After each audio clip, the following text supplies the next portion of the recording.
بسم الله الرحمن الرحیم. السلام علیکم. زما نوم دی تحسین الله طاهر. د جنوبي شمالي وزیرستان خلک وایي چې دلته اپریشن نه بلکې پالیسیانې بدلول پکار دي. موږ یو صورت کې فوجي اپریشن ته تیار نه یو ځکه چې دغه نقصانات موږ مخکې هم لیدلي. خو بل طرف ته که د دهشتګردۍ واقعیاتو خبرو شي نو معمول جوړ شوی دی.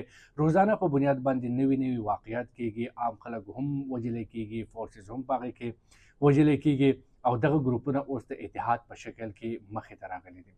آیا فوجي اپریشن به کیږي او کنه؟ که چېرته عوام د فوجي اپریشن مخالفت کوي د دې حل به څه راوځي؟ په دغه ټول صورتحال باندې خبرې کوو، خو ویډیو ته ډیټیل ته تلو مخکې تاسو ته ریکویسټ دی زما دا نوی چینل تحسین الله طاهر سبسکرایب کړئ. په خیبر پښتونخوا کې دهشتګردۍ یو نوی لهر راپورته شوی دی او خاص کر که د جنوبي وزیرستان، شمالي وزیرستان، د ټانک، د لکي مروت خبر وکړی شي نو هلته دا واقعیات نور هم سیوا شوي دي.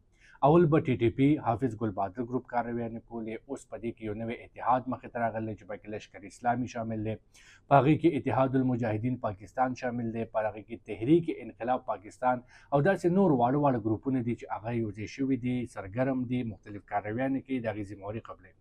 په دې کې فورسز هم په نښه کېږي، عوام هم په نښه کېږي، ورسره ډرون حملې هم مخې ته راځي او دا هغه ډرون دی چې کوم د کیمرې کوادکاپټر دی هغې سره بارود وتړلی شي، هغه په یو ځای باندې ویشتلی کېږي، خو دغه نښه چې ده هغه غلطه ثابته شي، په اخره کې هغې دومره ټارګټ چې کوم دی هغه صحیح اچیو نه کړي نو هغې سره عام خلکو مرګ ژوبله پکې مخې ته راغلی ده. تېر څو واقعیات چې مخې ته راغلی کې به تاسو کتلي نو هم دا وجه ده چې اوس په کورونو کې هم خلک محفوظ نه دی، په خپل کورونو کې نه زنانه محفوظ دي، نه ماشومان محفوظ دي، نه په جوماتونو کې خلک محفوظ دي، نه په بازارونو کې خلک محفوظ دي او دغه دهشتګرد تنظیمونه ورځ پر ورځ باندې خپل کارویانو کې نوي اضافه کوي. د دې سره سره عام خلک وژنې هم، ذبحه کوي هم، هغوی ته دړکې هم ورکوي، دمکیانې هم ورکوي. دا کوشش هم کوي چې د عوام د خپل فورسز نه، د خپل حکومت نه اعتماد هم ختم شي او هر طرف ته دا کوشش روان دی چې یو نوی خوف په خلکو کې پیدا کړي او دا خوف واقعي په خلکو کې پیدا شوی دی. حکومتي ریټ تقریبا ختم شوی دی په ټانک کې، په لکي مروت کې، په وزیرستان کې.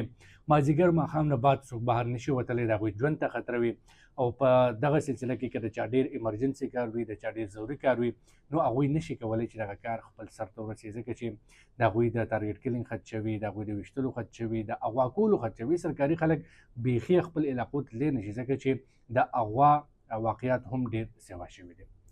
د دې مخنیوي لپاره حکومت د اپریشن فیصله کړې ده. ملیټري اپریشن به کېږي، فوجي اپریشن به کېږي ځکه چې دغه دهشتګرد تنظیمونه قابو کړی شي. عوام د دې خلاف دی، عوام راوتی دی په سړکونو باندې، په وزیرستان کې، په شمالي وزیرستان، جنوبي وزیرستان کې، په بنو کې، په لکي مروت کې، په ټانک کې. هغوی دا مطالبه کوي چې دلته اپریشن ضرورت نه دی ځکه چې اپریشن دی نه مخکې هم شوی دی، ضرب عضب شوی دی، راه راست شوی دی، راه نجات شوی دی، زموږ کورونه پای ګړنګ شوي دي، کاروبارونه تباه شوي دي، موږ نقل مکاني کړې ده، موږ د یو شمېر نقصانات سره مخ شوي یو، زموږ د بچو تعلیمونه متاثره شوي دي، په هر انګل وکتلی شي نو نقصانات شوي دي.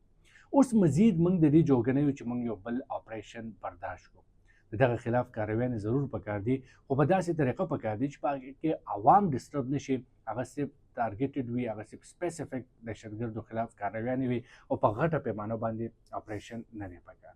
دا خلک دا مطالبه هم کوي چې اپریشن نه، دلته د پالیسیانو بدلولو ضرورت دی، سیکیورټي پالیسیانو بدلول ضرورت دی او دا دې طرف ته اشاره ده چې کوم تیر اپریشنونه شوي په هغې کې ټیک د دهشتګردو خلاف صفایي شوې وه، دغه دهشتګرد تللي وو، تښتېدلي وو، وژل شوي وو، په علاقه کې امن راغلی و، خو بیا دا دهشتګرد چا راویستل؟ ستاسو به یاد وي چې د عمران خان په دور حکومت کې فیض حمید دغه دهشتګرد واپس راویستلی و.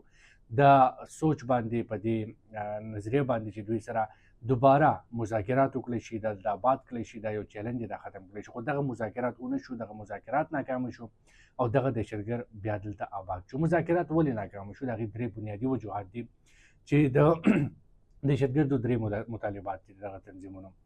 یو دا ده چې فاټا مرجر دې ختم کړی شي، انضمام دې ختم کړی شي.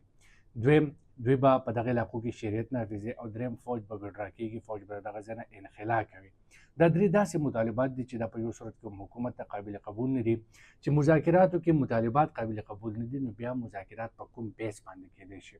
نو هم دغه وجه ده چې دا مذاکرات ناکامه شو او د دغه دهشتګردو واپس بحالۍ سره، د دوی آبادکارۍ سره یو ځل بیا په صوبه کې، په خیبر پښتونخوا کې، په خاص کر جنوبي ضلعو کې دغه ټیرریست یا دغه ګروپونه چې دي بیا سرګرم شو، یو نوی لهر مخې ته راغلی د دهشتګردۍ او هغې سره عام ولس سخت متاثره دی. پریشان دي او اوس دوی هم دغه دهشتګردو مقابلې دپاره په مقامي سطح باندې لشکرونه جوړ کړي دي، امن کمیټیانې جوړې کړي دي او دوی هم د دغه سره مقابله کوي. خو دا یو بل چیلنج دی په دې صورت کې چې د سره خانه جنګي هم پیدا کېدی شي، ځکه چې فورسز کو ټیک د ویل اکوپډ دی، خپل چونو کې به یو حکمت عملي تحت با کاروي کې انټیلیجنس بنیاد معلوماتو په بنیاد باندې به اپریشن کوي، اخو ټیک ده د هغوی کار دا دی، هغوی کولی شي کامیابۍ سره کولی شي. خو عوام داسې نشي کولی ځکه چې عوام به کاروباري خلک دی، هغوی بازار ته ځي، هغوی بهر روځي، هغوی مسلسل د دې خلاف داسې نشي کېناستی دهشتګردو خلاف، هغوی سره داسې انفارمیشن شته دی. بل طرف ته اهم خبره دا هم ده چې ویل اکوپ نه دي، ټیک ده ټوپک تماچه به د هغوی سره وي خو هغه شانې ویل اکوپ نه دي څنګه چې فورسز دی نو. او بل دغه خلک چې کوم دهشتګرد چې هغه دغه مقامي خلک دي نو هغه خپل مقامي خلک پیژني هم. نو یو بل چیلنج مخې ته راتلی شي، د سره خانه جنګي هم مخې ته راتلی شي. الله دې وکړي چې دغه صورتحال په خیر سره قابو کړی شي، دغه تنظیمونه قابو کړی شي، د دوی د ناپاکې ارادې ختمې کړی شي. خو سکیورټي فورسز اپریشنز یا پالیسیانو حوالې سره که موږ تجزیه کار وګورو هغوی دا خبره کوي چې ټیک ده چېرته دغه میلیټنټس کاروي وکړي، د هغې نه بعد اپریشن وشي، جوابي کاروي وشي، دغه میلیټنټس ووژلی شي، خو پیشګي کاروي نه کېږي، داسې کاروي نه کېږي چې دهشتګردو یو منصوبه جوړه کړي او هغه د مخکې نه ناکامه کړی شي، مخکې نه د هغوی قابو کړی شي. دې سلسله کې د انټیلیجنس معلوماتو باندې ډېر زیات فوکس پکار دی، ډېر حده پورې کېږي خو ډېر زیات په دې باندې کار په دې پکار دی چې د یو غټې کاروي کېدو نه مخکې دغه کارویانې ناکامه کړي شي. بل طرف ته افغانستان او پاکستان ترمنځ کوم بارډر چې دی په هغه باندې باړ هم لګېدلی دی، خو بیا هم د دهشتګردو تګ راتګ چې دی هغه سلسله جاري ده. نو په دې سلسله کې افغانستان حکومت سره هم د پاکستان حکومت سنجیده خبرو اترو ضرورت دی، ځکه چې متاثره عام خلک دی، عام عوام دی، پښتانه دي، د خیبر پښتونخوا خلک دی زیاتره، او بیا د جنوبي ضلعو خلک دی چې هغه د تیر 2 دهایو لاسې نه واخله تر دې وخته پورې هغوی د دغه سخته وخت نه د دغه مشکلاتو نه تېرېږي.